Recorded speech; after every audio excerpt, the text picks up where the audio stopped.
تو میں یہ عرض کر رہا تھا کہ بینک کی آمدن کے بارے میں علماء کی کتنی رائے ہیں؟ دو. ایک تو وہ بینک کے ملازمین ہیں جو سودی لین دین میں ملوث نہیں ہیں, بل جمع کرنے کے لیے بیٹھے ہوئے ہیں, چوکیداری کے لیے بیٹھے ہوئے ہیں.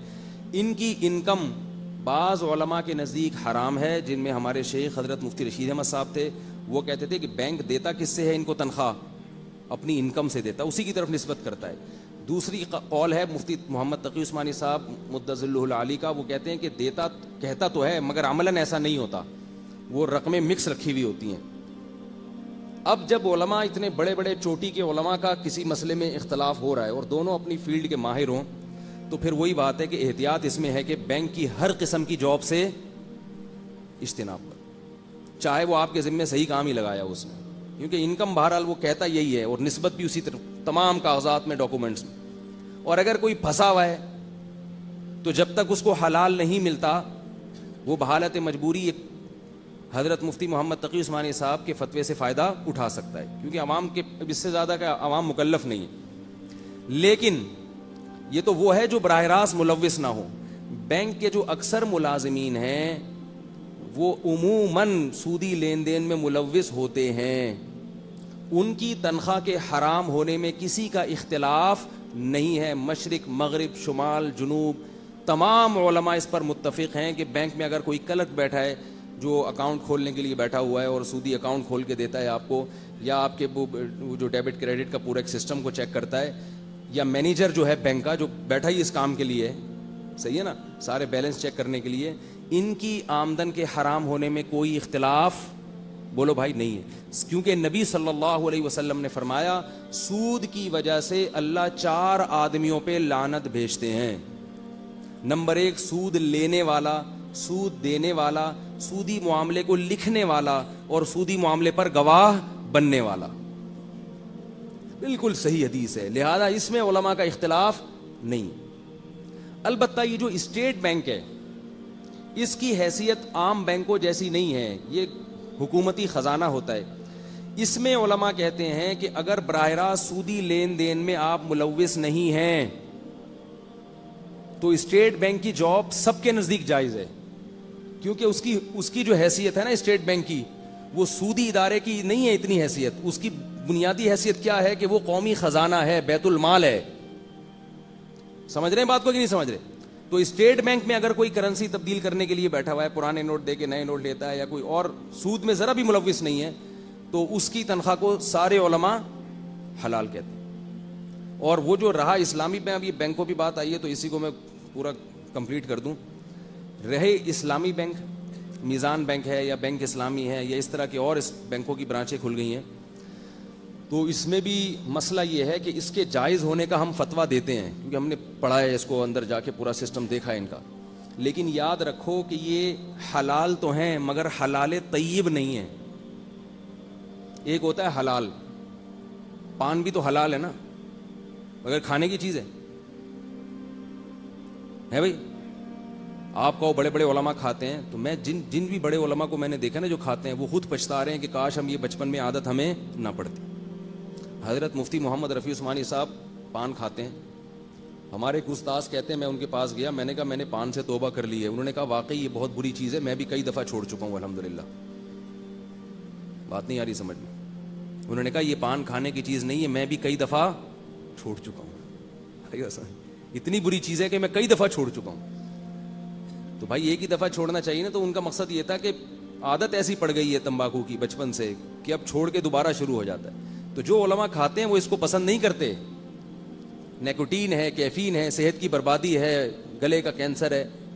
تو یاد رکھو یہ جو میزان بینک ہے یا بینک اسلامی کے جواز کا علماء فتویٰ دیتے ہیں, تو یہ مطلب نہیں ہے کہ یہ بہت اچھے بینک ہیں اور بہت خوبصورت طریقے سے اس میں تجارت ہو رہی ہے 100% اسلامی اصولوں کے مطابق. ایسا نہیں ہے. میرے بھی بیانات ہیں بینکنگ کی حمایت میں, تو اس کو لوگ سمجھتے ہیں کہ میں ترغیب دے رہا ہوں. ترغیب نہیں ہے, یہ تو خالص سود سے بچنے کے لیے ایک درمیان کا ایک راستہ اختیار کیا گیا کہ خالص سود سے کم از کم حفاظت ہو جائے. کیونکہ ان بینکوں میں کہیں کسی قول پہ فتویٰ لے لیا, کہیں امام شافعی کا قول لے لیا, کہیں امام احمد کا, کہیں دونوں تینوں کے قولوں کو ملا دیا, کچھ عجیب سی, اتنا مزیدار نہیں ہے یہ سسٹم. تو اس لیے آپ اگر گاڑی ویسے خرید سکتے ہیں شو روم سے ڈائریکٹ تو ویسے لیں, یا براہ راست کسی سے قسطوں پہ اگر گاڑی خرید سکتے ہیں تو آپ کو بینک سے گاڑی نکلوانے کی چنداں ضرورت بولو بھائی نہیں ہے، کیونکہ بڑے گھمایا انہوں نے. وہ ہم نے بھی، علماء نے بھی اس گنجائش اس لیے دی ہے کہ کم از کم خالص سود سے تو نکلیں لوگ.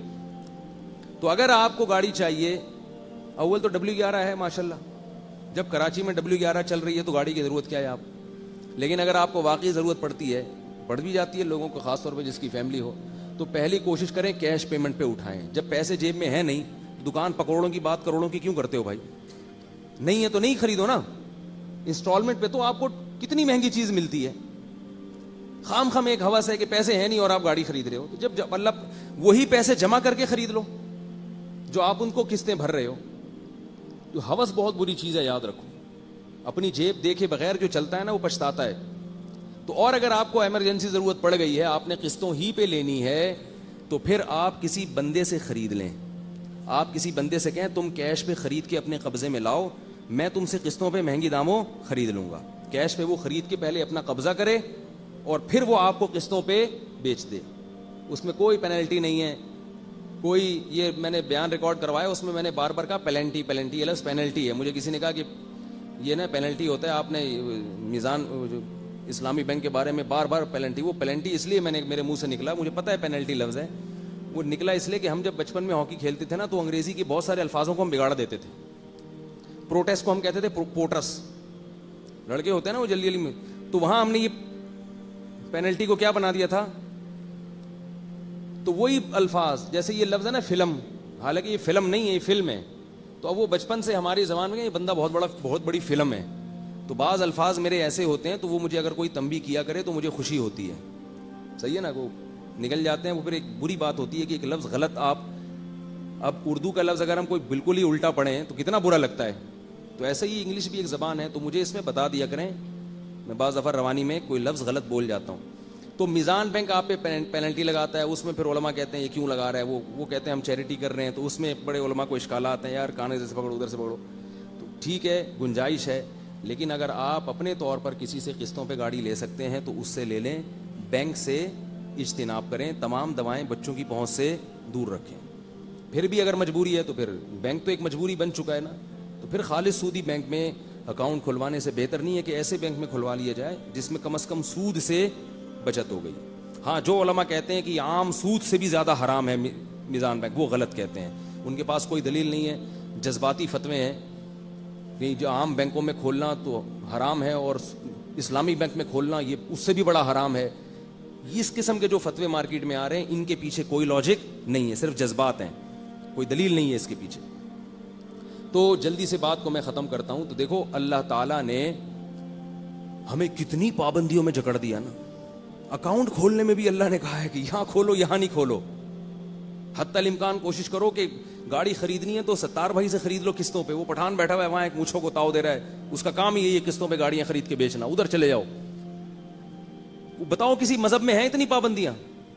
کھانا کیا ہے، پہننا کیا ہے، معاملات کیا کرنے ہیں.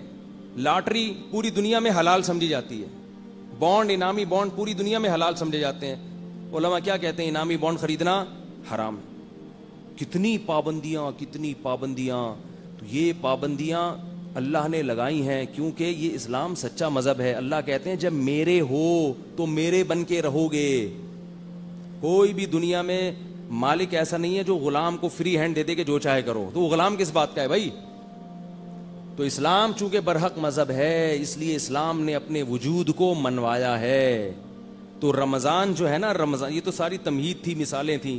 رمضان بھی اسی کا ایک مظہر ہے کہ ایک مہینہ اللہ نے ایسا ہمیں دیا ہے کہ جس میں پوری مسلمان قوم بھوکی پیاسی کئی گھنٹے گزار دیتی ہے اور پوری دنیا میں ایک ہلچل مچ جاتی ہے. پیاس سے حالت خراب ہو جاتی ہے. روزوں میں کیا حالت ہوتی ہے، جس کو پیاس نہ بھی لگ رہی ہو تو بھی حالت خراب ہوتی ہے اثر تک. سردیوں کے روزے میں بھی انسان کی حالت بینڈ ہونا شروع ہو جاتی ہے. تو یہ اللہ تعالیٰ ہم سے اتنے سارے مجاہدے کیوں کروا رہے ہیں؟ جو بات میں لے کے چلا تھا وہ اس لیے کروا رہے ہیں ہماری دم میں آگ لگ جائے کسی طریقے سے، ہمارے دل میں اللہ کی محبت پیدا ہو جائے، تاکہ پھر ہم جو کام کریں نا، عبادت کریں یا اللہ کی اطاعت کریں، وہ دل جمعی کے ساتھ کریں. اللہ تعالیٰ ہم سے ایک مہینہ روزے رکھواتے ہیں تراویح پڑھواتے ہیں. اس سے فائدہ کیا ہوتا ہے؟ اللہ کی محبت بھڑکتی ہے. آپ کہیں کیسے بھڑکتی ہے بھائی؟ اللہ ہمیں کھلائے تو محبت پیدا ہوگی نا. بھوکا رکھ کے آپ کے ابا آپ کا کھانا پینا بند کر دیں تو ابا سے محبت پیدا ہوگی, نفرت پیدا ہوگی؟ کیا ہو گیا بھائی جلدی سے بتائیں نا. ابا آپ کا کھانا پینا بند کر لیں تو ابا سے محبت ہوگی, نفرت ہوگی؟ نفرت ہوگی. تو آپ کے یہ کون سا طریقہ ہے؟ اللہ تو اور رمضان میں تو یہ کہتا ہے کہ 6 وقت کھایا کرو.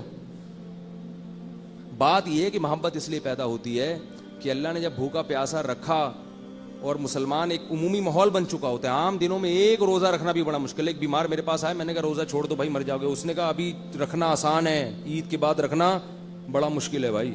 ابھی بیماری میں رکھ لوں گا, بعد میں صحت میں نہیں رکھا جاتا. تو ایک ماحول بنا دیتے ہیں اللہ تعالیٰ, سب رکھ رہے ہیں.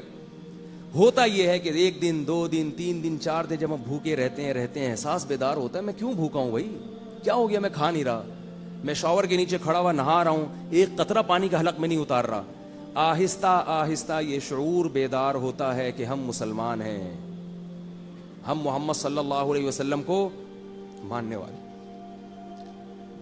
کتنا پیارا منظر ہوتا ہے جب میں دیکھتا ہوں شام کو ہم افطاری پہ بیٹھتے ہیں بچوں کے ساتھ.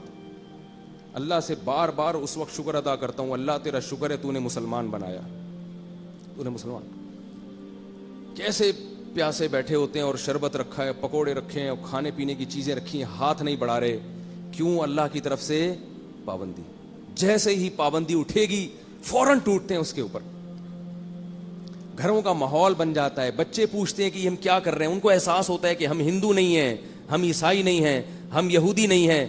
اسکول میں تو نہیں پتہ چلتا نا کہ آپ ہندو ہیں عیسائی. اسکولوں کا ماحول ہے, اسکولوں کا ماحول آپ کو بھلا دیتا ہے کہ آپ مسلمان ہو یا ہندو ہو. آج کل جو اسکولوں کی تعلیم ہے نا, وہ آپ کے ذہن سے کھرچ کے آپ کا مسلمان ہونا نکالتے ہیں. سارے اسکول نہیں, اکثر اسکول ایسے ہی ہیں. ایتھیس بنا رہے ہیں, یونیورسٹیاں ہماری, کالج ہمارے آپ کو دہریہ بنا رہے ہیں, اللہ کا انکار کر رہے ہیں. وہ کل کسی خاتون کا کوئٹہ سے فون آیا کہ یہاں کوئٹہ کی یونیورسٹیوں میں کس طرح مذہب سے بیزاری پیدا ہو رہی ہے. یعنی بلوچستان سے جو جاتا ہے نا کوئٹہ کی یونیورسٹی میں پڑھ کر آتا ہے, سب سے زیادہ مذہب کے خلاف بھونکنا شروع کر دیتا ہے. وہ تعلیم ہو رہی ہے اور مذہب کھرچ کے نکالا جا رہا ہے. اللہ اور بندوں کا رشتہ ختم کیا جا رہا ہے. یونیورسٹیوں کا یہ ماحول بن رہا ہے. جو جتنا بڑا دہریہ ہوگا وہ اتنا بڑا پروفیسر بنا ہوا ہوگا. تو اللہ کا کتنا بڑا فضل ہے کہ ہم جب بیٹھتے ہیں اور افطاری کرتے ہیں تو یہ احساس ہوتا ہے کہ ہمارا کوئی رب ہے جس نے ہم پر پابندی لگائی تو ہم نے کھانا چھوڑ دیا, اور جب پابندی اٹھائی تو ہم کھا رہے ہیں. اور کیسی پیاری دعا نبی نے سکھائی, ذهب الظم وابتلت العروق وثبت الاجر ان شاء اللہ. نبی صلی اللہ علیہ وسلم جب افطاری کرتے تھے تو فرمایا کرتے تھے کہ ذهب الظما, پیاس بھی چلی گئی. کتنا مزہ آتا ہے پیاس میں ٹھنڈا پانی پیتے ہوئے. ذهب الظما, پیاس چلی گئی. وابتلت العروق, اور رگیں تر ہو گئیں. کیسی تراوٹ پیدا ہوتی ہے. یہ مزے تو اللہ نے دنیا کے دے دیے, اور ایک مزے آخرت میں, وہ کیا ہے؟ ثبت الاجر انشاءاللہ. کہ یہ جو ہمارا اجر ہے روزے کا, یہ میزان کے ترازو میں رکھ دیا گیا, پلڑا بھاری ہو گیا ہمارا. تو اللہ تعالیٰ مسلمان سے یہ پریکٹس کرواتے ہیں جس کے نتیجے میں مسلمان کے دل میں آہستہ آہستہ اللہ کی محبت کی ایک کرن پیدا ہونا شروع ہوتی ہے. تبھی آپ دیکھیں رمضان کے آخر میں جذبہ بڑھتا ہی ہے, کم نہیں ہوتا. مسجدوں میں رش بڑھتا ہی ہے, اعتکاف میں لوگ آنا شروع ہو جاتے ہیں. تو یہ اللہ اس لیے محبت پیدا کر رہے ہیں کہ تمہارے دل میں اللہ کی محبت پیدا ہوگی تو پھر پورے سال تم اللہ کی نافرمانی سے بچو گے, بے حیائی سے, فحش کاموں سے, حرام سے, ماں باپ کی نافرمانی سے, اور تمہیں اللہ کی مان کے چلنے میں مزہ آنا شروع ہوگا. جب کسی سے محبت ہوتی ہے اس سے پٹنے میں بھی مزہ آتا ہے, اس کے جو ہے نا کڑوی باتیں سننے میں بھی مزہ آتا ہے. جب کسی سے محبت ہوتی ہے تو اس کی نافرمانی سے انسان کو تکلیف ہوتی ہے, اس کی اطاعت اور فرمانبرداری میں مزہ آنا شروع ہو جاتا ہے انسان.